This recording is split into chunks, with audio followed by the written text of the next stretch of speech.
Assalamualaikum warahmatullahi wabarakatuh.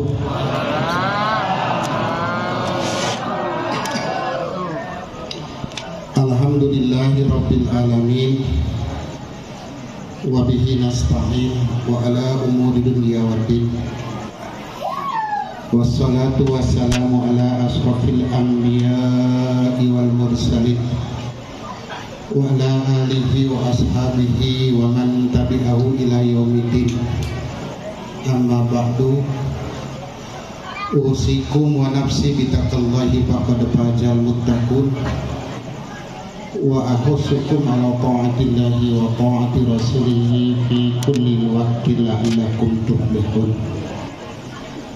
Qala Allah ta'ala fil Qur'anil Karim, a'udzu billahi minasyaitonir rajim.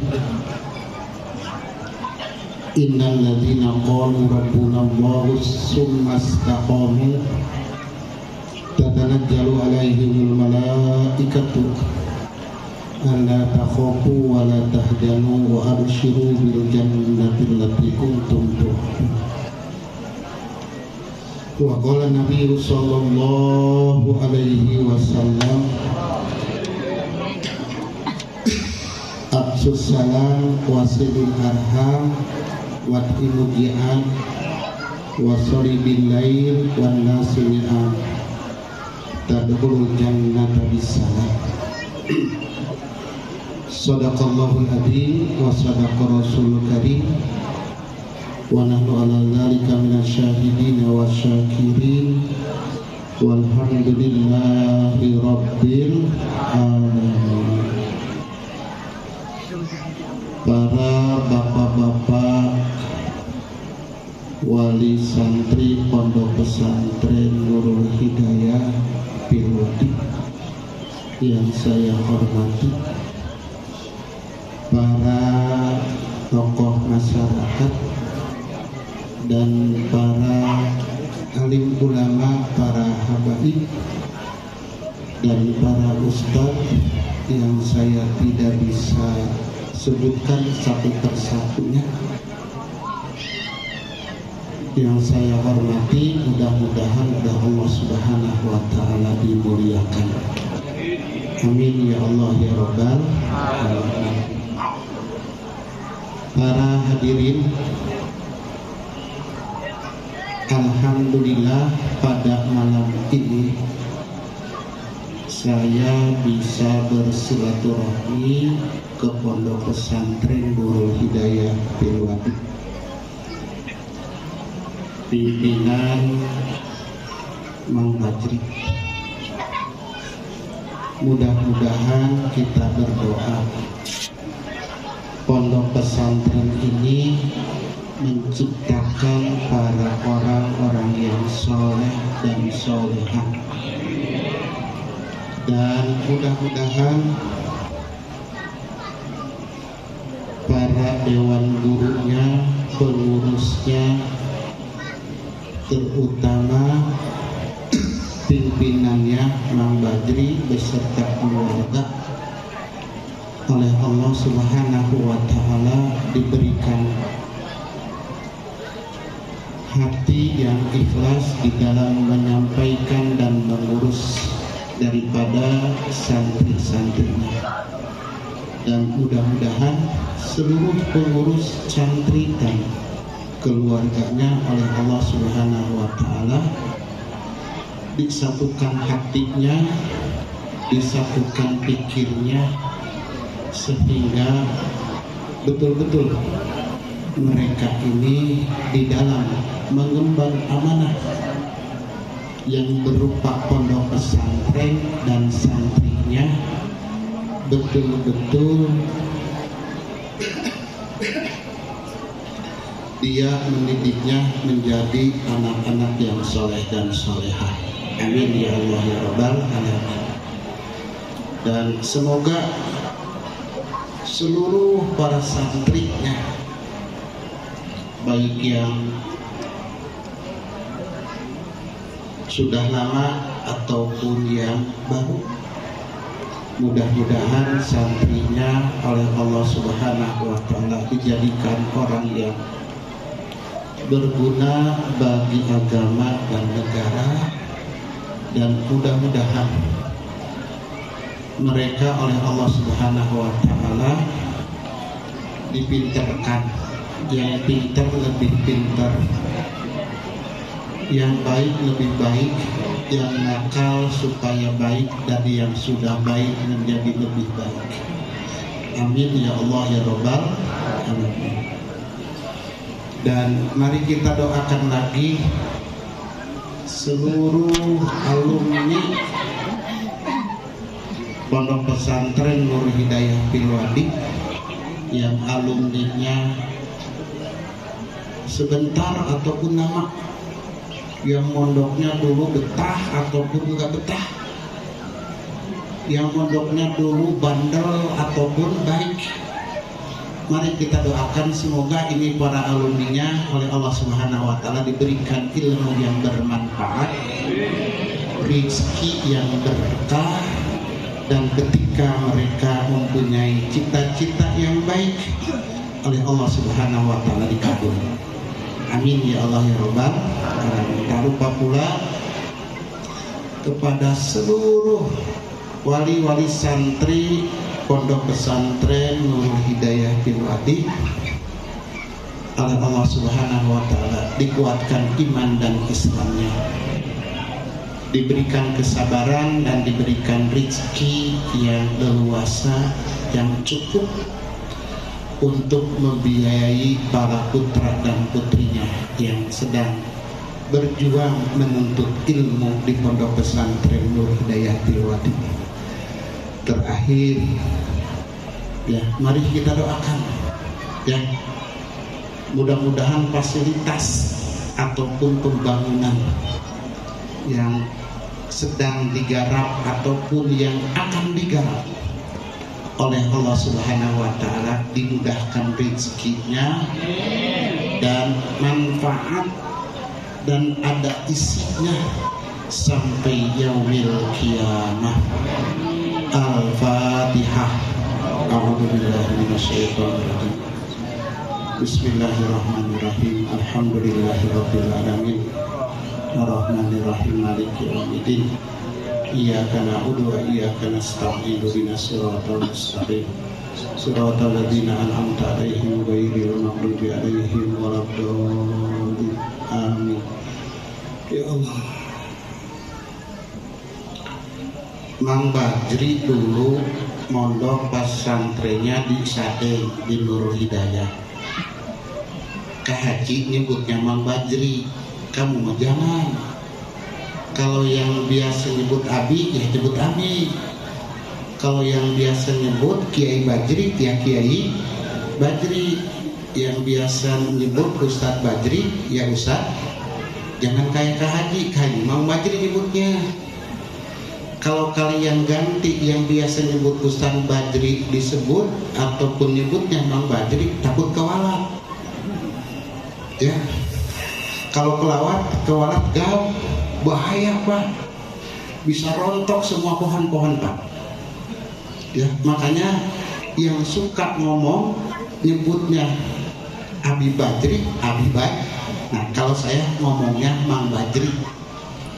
Ya. Mang Bajri dulu mondok di Sadeng.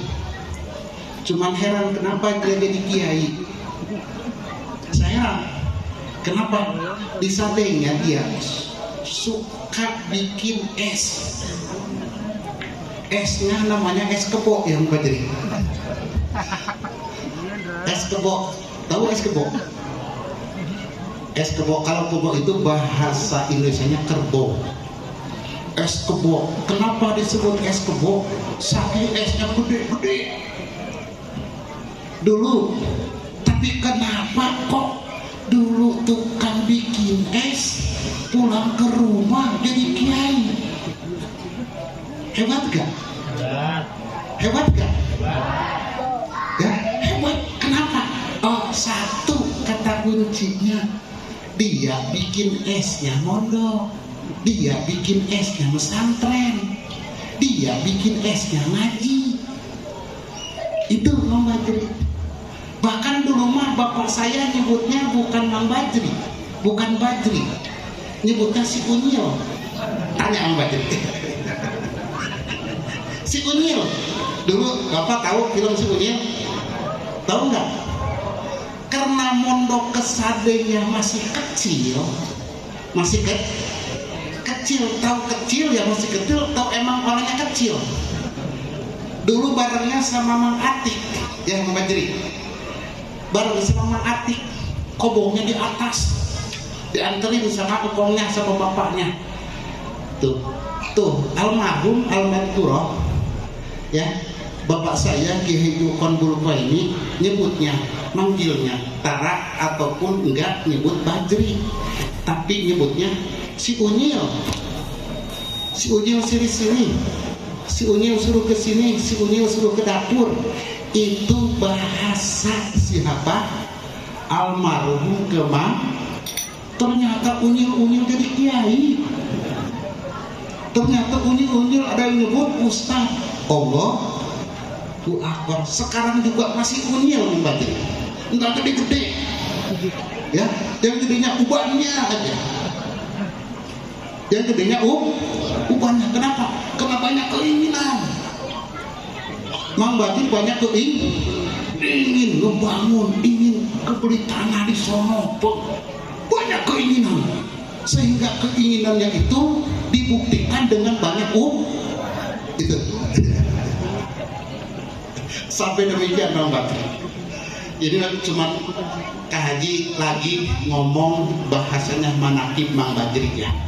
Dulu mat santren Mang Badri kelas 1 sanawiyah, dulu Kak Haji baru kelas 4 SD. Dulu masih tuaan Mang Badri ya, masih tuaan Mang Badri. Makanya Mang Badri banyak ubannya, karena banyak termasuk ingin poligami. Iya, kalau ngomong sama saya lagi berdua, ngomong Badri gimana, mau nggak? Ya mau Haji. Terus gimana? Takut nggak?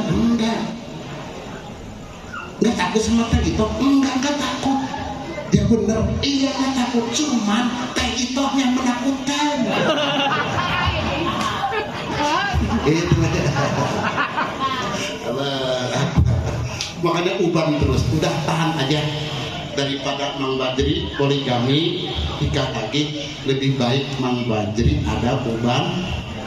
Itu tanda ataupun ciri Mang Badri banyak itu ya. Para jamaah, para wali santri dan para hadirin, Rasul berkata dalam salah satu hadis yang berbunyi, ittaqu dzulma fa inna dzulmatun yaumal qiyamah wa syuha fa inna yahluku man qablakum. Kalau bahasa Sundanya begini, awas kalian jangan sampai menjadi orang yang suka dolim, karena dolim itu nanti di akhirat akan mendapatkan kesesatan kalian. Wasuha, awas lagi, kamu jangan menjadi orang yang pedih, korek. Kenapa? Karena dengan sifat pedih dan korek, orang-orang yang terdahulu sudah Allah hancurkan. Jadi satu, jangan sampai kita gol. Yang kedua apa? Pelit. Gitu, awas jangan sampai satu dolim, yang kedua pelit. Apa itu dolim? Almarhum Bapak dalam rekamannya di Taripan, definisi dolim adalah wat ushe pigairi mahali, menempatkan sesuatu bukan di tempatnya. Itu menempatkan sesuatu bukan di itu zalim. Menempatkan BH di kepala itu zalim. Menempatkan peci di lutut itu zalim. Wat usek pigairi mahali, perempuan jadi laki-laki itu laki-laki jadi perempuan itu jadi cuman jolim itu terbagi tiga. Zolim terbagi tiga. Satu, zolim kepada Allah. Zolim kepada Allah. Apa zolim kepada Allah? Musyrik. Kata Allah, inna syirka la dzulmun adzim. Inna syirka la dzulmun adzim. Musyrik itu adalah zalim yang jumbo kalau orang Sonoma. Jadi paling besar-besarnya zalim itu adalah musyrik. Apa itu musyrik? Musyrik itu adalah ada keyakinan selain kepada Allah. Ada keyakinan selain kepada Allah, itu adalah musyrik. Allah yang memberikan rezeki, Allah yang mendatangkan rezeki. Lantas kita ngomong dalam hati ataupun kita berkeyakinan, oh, kalau saya nggak bawa angkot nggak dapat rezeki. Oh, kalau saya nggak usaha nggak dapat duit. Kalau saya nggak kerja nggak dapat duit. Itu adalah bagian daripada musyrik. Kalau angkot yang mendatangkan rezeki, mungkin kiai nggak kebagian rezeki. Betul? Mungkin yang petani enggak kedapatan rezeki. Kalau angkot yang mendatangkan rezeki ataupun ladanglah yang mendatangkan rezeki, sawahlah yang mendatangkan rezeki, berarti supir angkot gak kebagian rezeki. Nah, dalam hati kita ada keyakinan selain kepada Allah.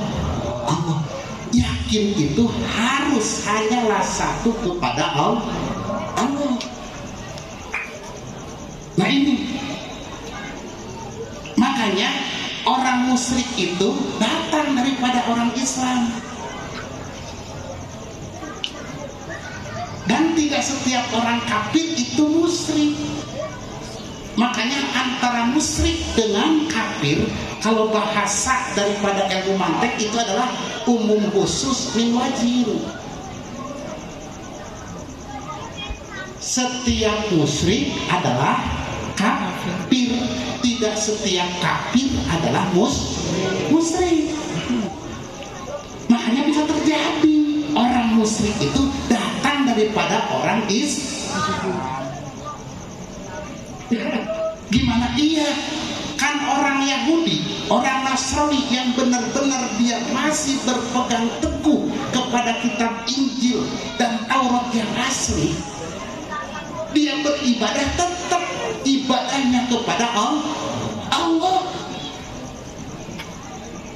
Tetap orang Yahudi ibadahnya kepada Allah. Cuman satu dia kesalahannya, tidak mau beriman kepada Rasulullah Sallallahu alaihi wasallam. Segitu.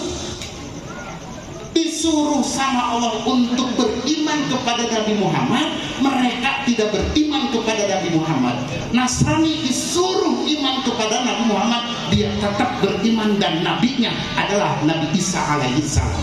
Orang Yahudi disuruh beriman kepada Nabi Muhammad, dia tidak mau, dia ingin yang menjadi nabinya adalah Nabi Musa alaihissalam. Itu adalah orang kafir. Dia tidak musyrik, tidak, tetap dia ibadahnya kepada Allah. Makanya orang musyrik itu sama orang kafir itu bahasa ilmu mantiknya umum khusus min. Setiap musyrik, setiap itu hanya bisa terjadi. Umat Islam ada yang musyrik.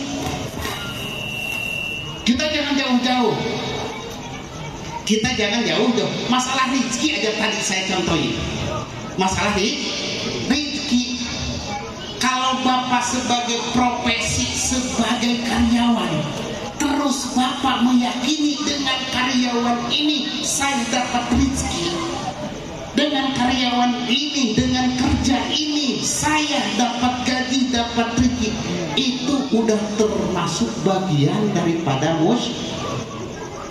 Makanya kalau bapak-bapak nih, kalau lagi usaha, lagi maju, untung gede, cepet-cepet berhenti Pak, cepet-cepet berhenti, lagi dagang, maju, sampai punya untung sehari 100 juta, 200 juta, sampai 1 miliar, cepet-cepet berhenti. Takut apa? Takut Bapak meyakini dengan usaha adalah mendatangkan rezeki. Kalau orang musyrik gimana? Ya itu termasuk kepada zalim.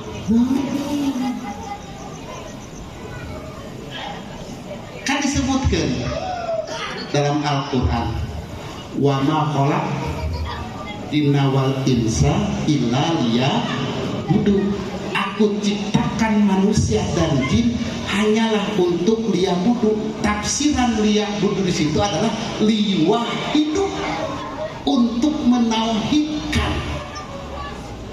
untuk menyatakan bahwa tiada Tuhan selain la ilaha illallah, la maujuda illallah. Makanya Bapak nih, kalau untuk hati kita supaya betul-betul tidak ada musyrik, ketika Bapak berzikir la ilaha illallah, itu terangkan semuanya. La ilaha illallah, la maujuda illallah. Bapak ngomong dalam hati, kalau yang rezeki, la ilaha illallah, tidak ada yang memberi rezeki illallah kecuali insya itu musyrik ataupun zalim kepada Allah. Zalim kepada Allah adalah seharusnya Allah di dalam hati kita hanyalah ada Allah. Ternyata di dalam hati kita ada lagi selain Allah. Bukan berarti orang musyrik tidak percaya sama Allah. Dia percaya sama Allah, cuman di dalam kepercayaannya sama Allah dia ada lagi percaya kepada selain Allah. Tadi saya kalau nggak pakai cincin ini, udah tadi celaka, saya mati tadi cincin ini. Kalau saya nggak pakai sabuk ini, udah habis tadi digebukin. Subhanallah. Yang kedua, ada zalim terhadap diri kita. Zalim terhadap diri sendiri. Sebagaimana doa Nabi Adam alaihi salam, yang doanya Rabbana zalamna anfusana wa illam taghfir lana lanakunanna minal zalim. Gimana zalim terhadap diri kita? Kita ini manusia diberikan kewajiban oleh Allah Subhanahu wa taala. Diberikan perintah oleh Allah Subhanahu wa taala. Enggak banyak perintahnya. Cuma dua. Satu wajib, yang kedua sunnah. Satu wajib, yang kedua sunnah. Mana perintahnya? Itu yang ada dalam rukun Islam. Salat, puasa, zakat, naik haji. Salat ada yang wajibnya, ada yang sunnahnya. Puasa ada yang wajibnya, ada yang sunnahnya. Gitu kan? Zakat, sedekah ada yang sunnahnya, ada yang haji pula ada yang sunnahnya, ada yang wajibnya. Segitu perintah. Kalau tidak wajib, kalau tidak sunnah, wajib. Segitu. Maka ketika kita tidak mengindahkan, tidak melaksanakan perintah Allah yang semestinya kita itu harus betul-betul atiullaha wa atiur rasul, terus kita mencampakkan apa yang diperintahkan oleh Allah, apa yang disunahkan oleh baginda Rasulullah Sallallahu Alaihi Wasallam, berarti kita termasuk daripada orang yang zalim kepada siapa? Zalim terhadap diri kita.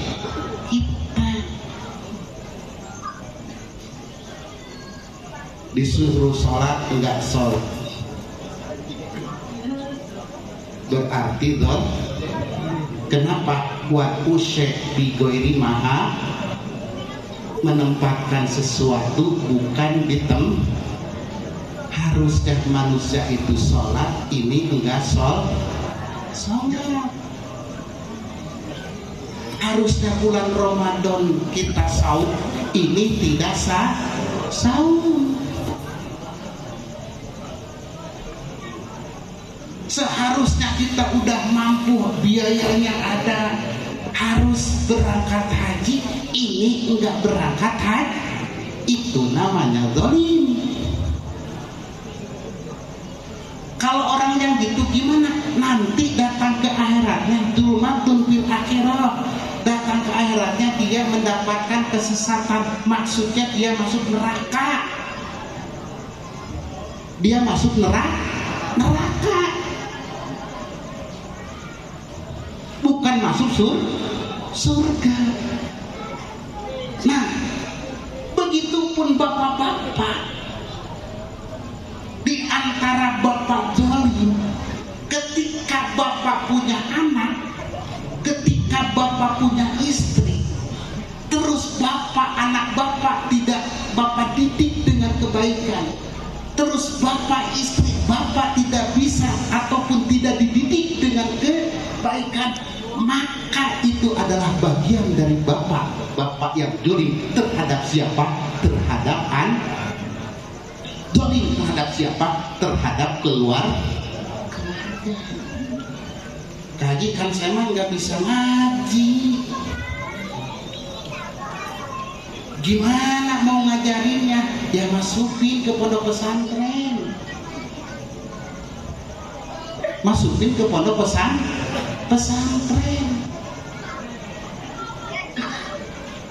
Di mana? Di sini. Masukin. Kalau bapak-bapak nggak bisa didik anak. Kalau bapak tidak mendidik anak, berarti bapak termasuk orang yang zalim sama siapa? Sama anak. Nanti bapak datang ke akhirat masuk neraka loh. Mau masuk neraka? Mau nggak? Enggak.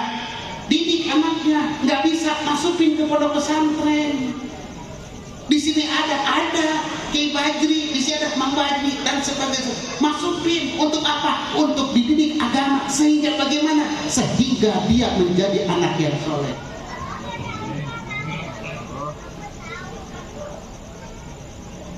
Cuma begini Bapak, ketika bapak-bapak masukin anak ke pondok pesantren, awas ya, bapak-bapak cukup tugas bapak cuma 3,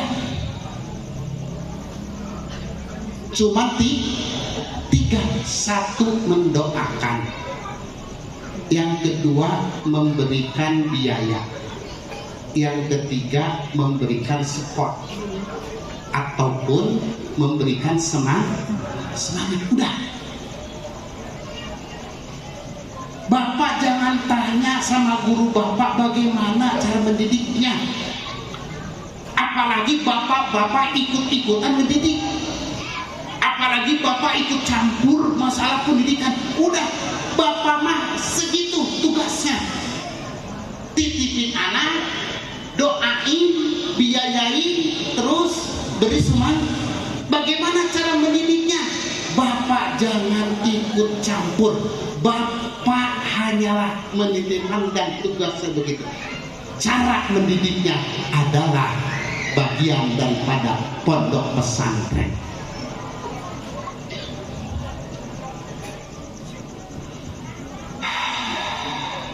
Kalau Bapak beli bala-bala, Bapak beli bala-bala, Bapak jangan tanya, ini bala-bala gimana bikinnya. Udah, Bapak beli bala-bala aja, udah beres. Kalau Bapak beli bala-bala, kadang-kadang Bapak nggak mau Bapak beli. Kenapa? Karena mungkin saja kalau dibilangin sama tukang bala-bala, Bapak ngeri juga. Diadonnya pakai tangan begini segala, ini airnya begini. Mungkin Bapak kok jorok amat.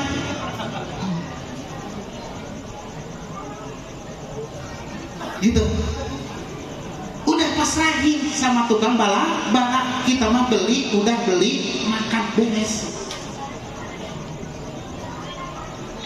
Bapak masukin motor ke bengkel, masukin motor ke bengkel, rusak. Bapak jangan tanya, ini gimana ya betul. Udah, pokoknya terima beres, udah.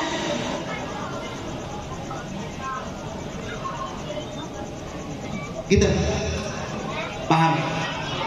Nah ini suka banyak wali santri nitipin anaknya ke pondok pesantren untuk dididik. Ini suka intervensi, ikut-ikutan. Gimana ya anak saya? Kok anak saya dipukul? Kok anak saya gini? Ini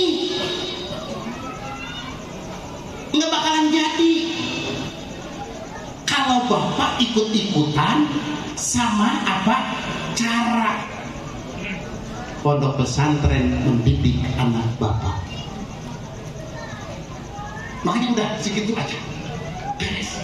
Yang penting anak Bapak, ya, yang penting anak Bapak dididik dengan sebenar-benarnya. Pulang ke rumah anak Bapak ada perubahan dari jelek menjadi baik, dari baik lebih baik.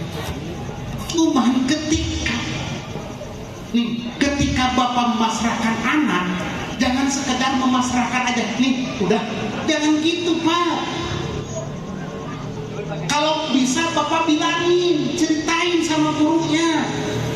Nih anak kejelekannya, bilangin sama gurunya. Kebaikannya pun bilangin. Nih anak saya rajin, sholatnya rajin, ini, bilangin semuanya.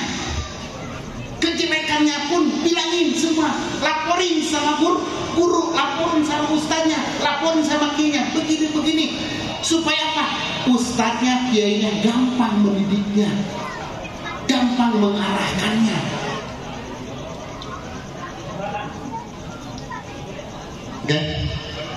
Ngerti gak?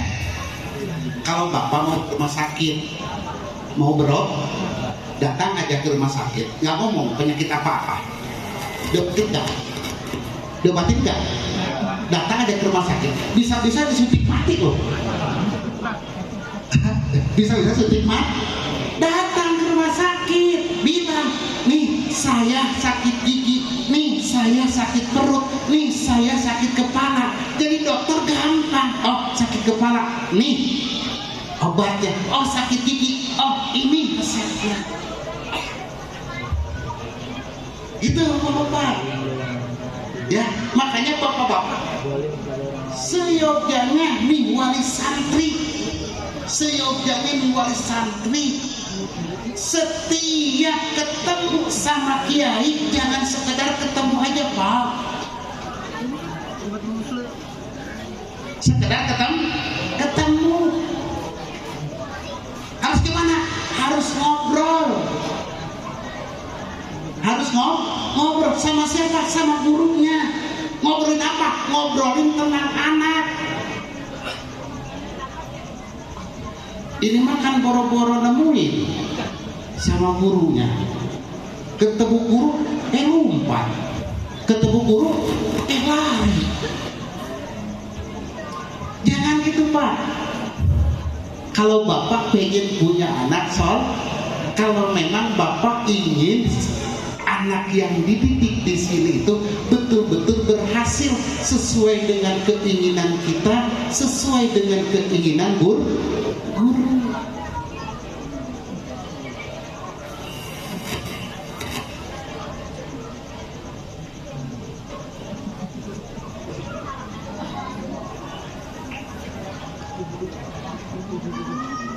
Gitu ya.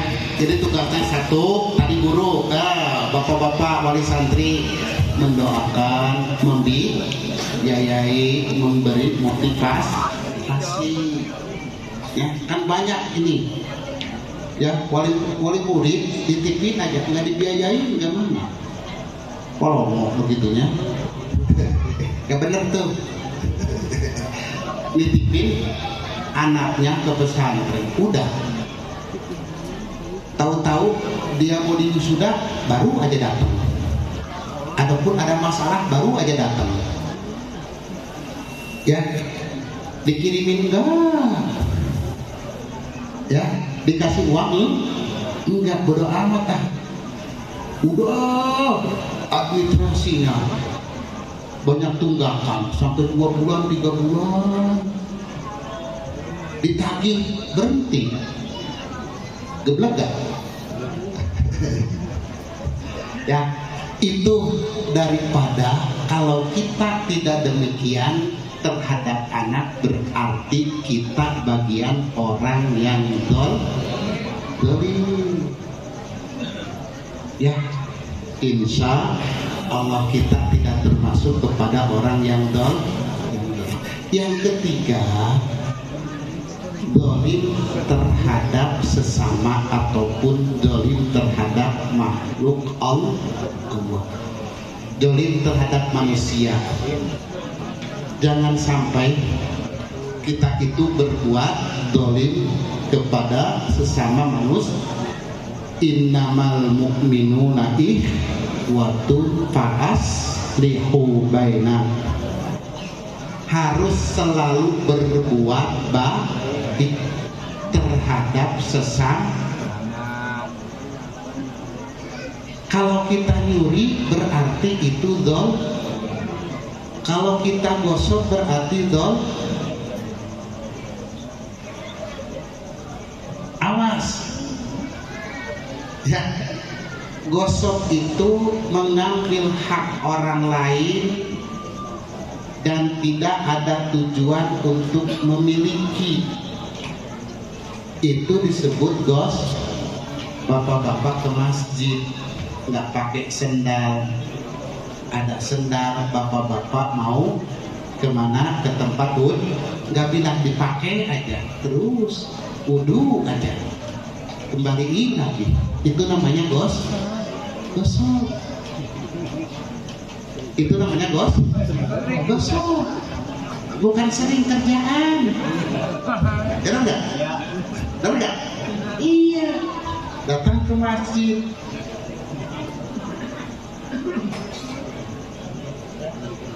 Datang ke ke masjid, ada samping orang main pakai aja di dalam.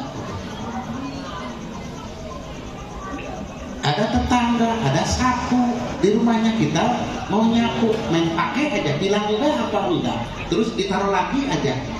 Itu adalah termasuk dolim. Gimana? Harus minta halalnya dong. Nah, awas bapak-bapak sampai jangan demikian, Pak. Ya, anak dititipin di pondok. Anak dititipin di pondok, bayarannya telat terus. Itu gosok. Itu namanya gosok, Pak. Namanya gosok. Kalau gosok termasuk kalau nyuri nantinya di mana? Neraka. Mau masuk neraka? Yang paling sesat daripada sesat orang muslim itu adalah orang yang masuk neraka. Kenapa? Karena kita ini bukan makhluk neraka, Pak.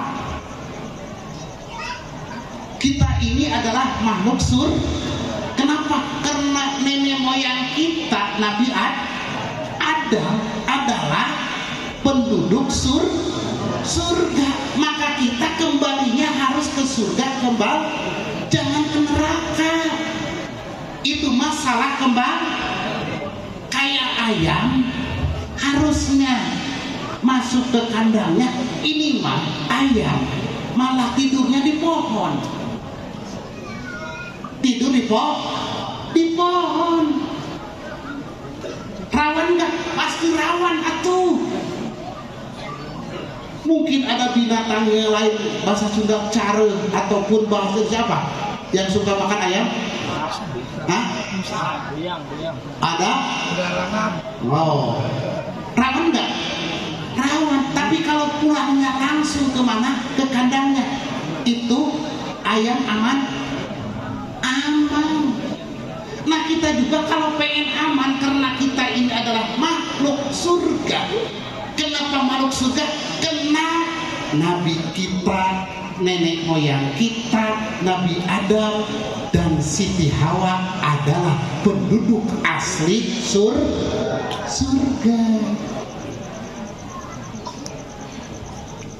Cuman Bapak, yang masuk surga itu ada 3 macam.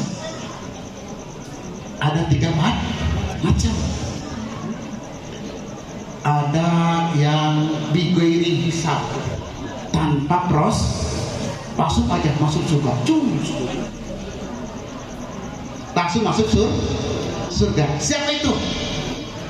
Alladzina an'amta 'alaihim minan nabiyyin wasiddiqin wasuhada wasolihin wa hasuna ulaika rafiqa. Itu mah nabi, terus suhada, solihin, sodikin. Itu pokoknya kita mah nggak kebagian. Yang kebagian disebut nabi. Nabi bukan.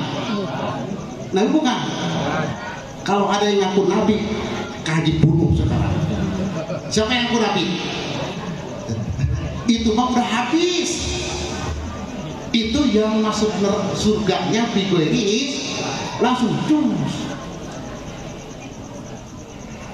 Ada lagi yang masuk surganya bihisabin, diproses dulu, ditanya dulu.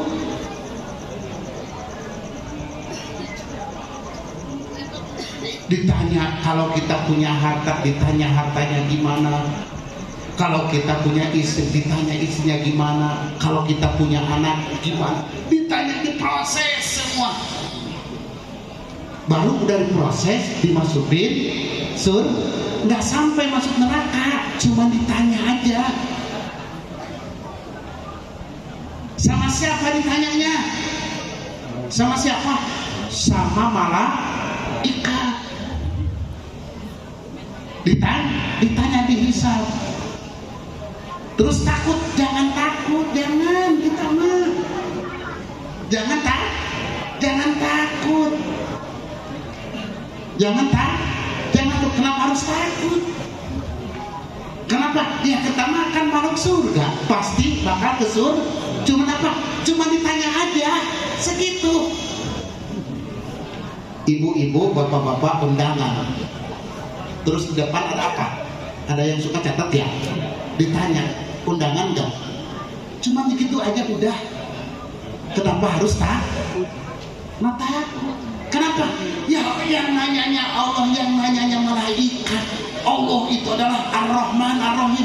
Allah itu adalah Zat yang sangat kasih sayang, Zat yang Ghafur, yang sangat mengampuni kepada seluruh dosa. Makanya jangan takut. Jangan takut, jawab. Toh akhirnya masuk surga. Cuma ditanya, harus bangga. Saya ditanya dulu dong masuk surganya. Kamu mah nggak ditanya. Itu siapa? Itu adalah kita.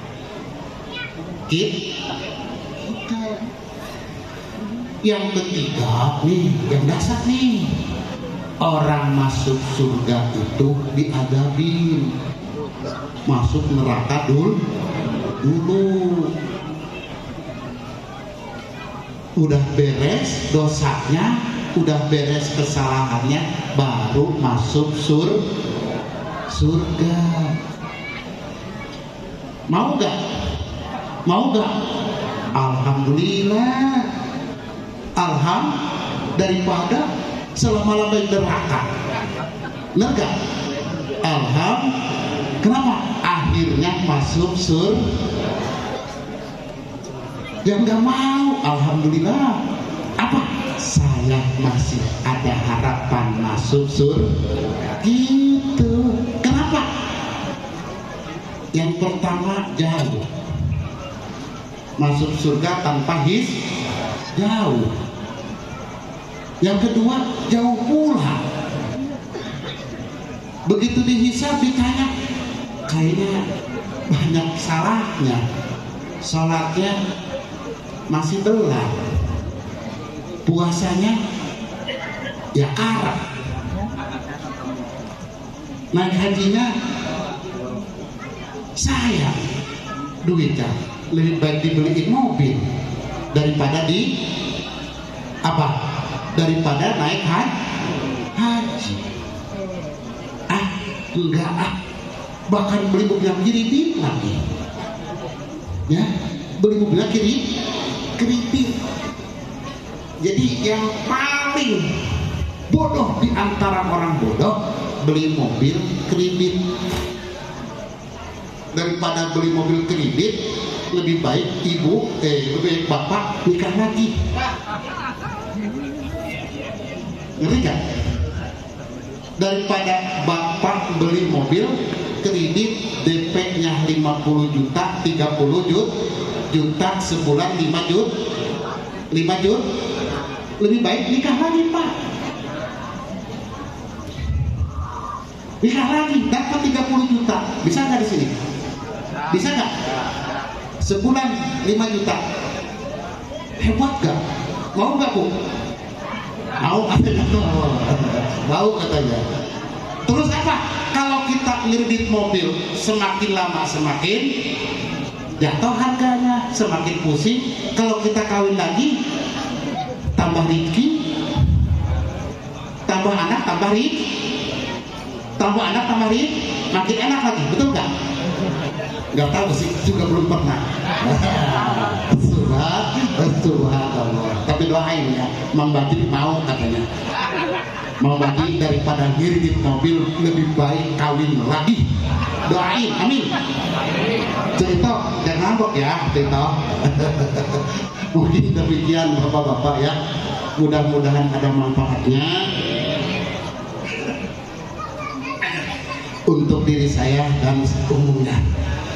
Ya Hayyu ya Qayyum ya Allahumma shalli ala sayyidina Muhammadin fil awwalin, Allahumma shalli ala sayyidina Muhammadin fil akhirin. Wa barik wa sallim wa radhiyallahu ta'ala an kulli sahabati Rasulillah ajmain. Bismillahirrahmanirrahim. Alhamdulillahirabbil alamin. Hamdan yuwaffi wa yukafi'u majidah. Ya Rabbana lakal hamdu kama yanbaghi lijallikal karim. Allahumma inna natawassalna ilaika bi tilawatikal karim masjid. Id al-hadal mahad nur hidayah bil madin mahadan muayyadan mansura waj'al min akbari ma'ahadi.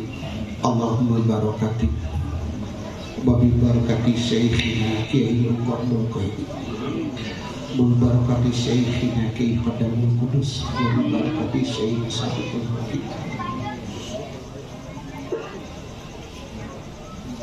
Id al-hadal mahad warjuk ahlaha waj'al ahla min ahli ilmi wa nasayyir waj'al ahlaha min ahli ilmi wa nasayyir warjuk ahla rizqan halalan thayyiban mubarakan wa ridika wa nasihat tadi. Rabbana atina fid dunya hasanah wa fil akhirati hasanah wa qina adzabannar. Wa sallallahu ala sayyidina Muhammadin al-Fatihah. A'udzu billahi minasyaitonir rajim.